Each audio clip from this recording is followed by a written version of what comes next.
হাসপাতালের সামনেই রোগী ও সাধারণ মানুষের পারাপারের জন্য নির্মিত হয় ৪ কোটি টাকার এক্সেলেটর ফুটওভার ব্রিজ বা চলন্ত পদচারী, কিন্তু এখন থেকেও যেন নেই, নষ্ট হয়ে পড়ে আছে পরিত্যক্ত অবস্থায়। মেরামতে নেই কোনো উদ্যোগ।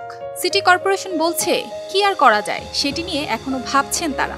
এই চিত্র চট্টগ্রাম নগরীর ব্যস্ত সড়কের মধ্যে অন্যতম জাকির হোসেন সড়কের ওয়্যারলেস এলাকায় অবস্থিত চট্টগ্রাম ডায়াবেটিক জেনারেল হাসপাতাল। প্রতিদিন কয়েক হাজার রোগী ও পথচারী চলাচল করেন এই অংশে।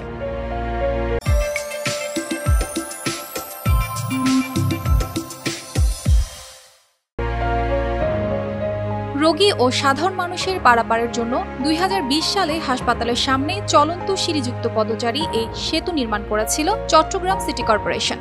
নির্মাণের পর মাত্র ২ মাস চালু ছিল এটি, এরপর থেকেই হয়ে যায় নষ্ট, বর্তমানে পরিত্যক্ত। সিটি কর্পোরেশন যেটা সংস্কার করে তাহলে মানুষ চলাচল করতে পারে, এখন বর্তমানে এটা খারাপ, এটাতে আমার চলাচল করতে পারে না। চট্টগ্রাম সিটি কর্পোরেশনের ৪ কোটি টাকা ব্যয়ে প্রথম এই চলন্ত সিঁড়িযুক্ত পদচারী সেতুটি স্থাপন করে। ৩ বছরের বেশি সময় ধরে বন্ধ থাকায় সেতুটির বিভিন্ন অংশ বর্তমানে ভেঙে গেছে। সেতুতে ওঠার পথে ফটকগুলো প্রায় বন্ধ থাকে। চালুর পর ২ মাস এটি পথচারীরা ব্যবহার করেন। এরপর করোনা মহামারীর কারণে বিধিনিষেধ শুরু হওয়ার পর সেতুটি বন্ধ হয়ে যায়, পরে আর চালু হয়নি।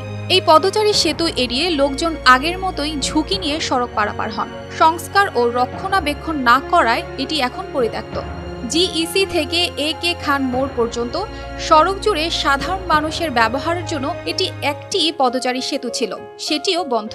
ঝুঁকি নিয়েই পার হতে হয় পথচারীদের। হসপিটালে আসা যাওয়া করতে চায় রোগীরা, এটা উপকারের সাথে, কিন্তু উপকারের চেয়ে অনেক সময় অপকার হয়ে যায় বা জিনিসটা খারাপ হয়ে গেছে। তো খারাপ হলে এখন জনসাধারণ কীভাবে ব্যবহার করবে, এটাই তো একটা কথা। এটা একটা দামি জিনিস, সরকারের যে জিনিস, জাতীয় পর্যায়ের জিনিস, এগুলি তো অবশ্যই রক্ষণাবেক্ষণ করা দরকার। কারণ কিসের জন্য?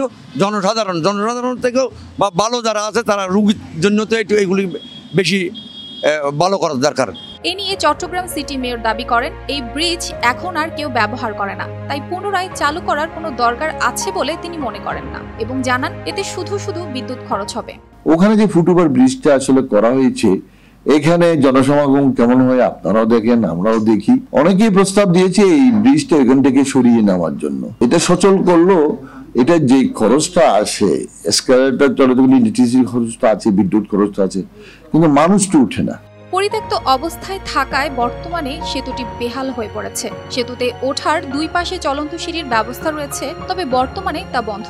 সিঁড়ির ৯টি ধাপই নেই, সেখানের বিভিন্ন যন্ত্রাংশ খুলে পড়েছে। এটি সহসাই মেরামত করে পুনরায় চালু করে দেয়া হবে, এমনটি প্রত্যাশা স্থানীয়দের। News desk, RTV।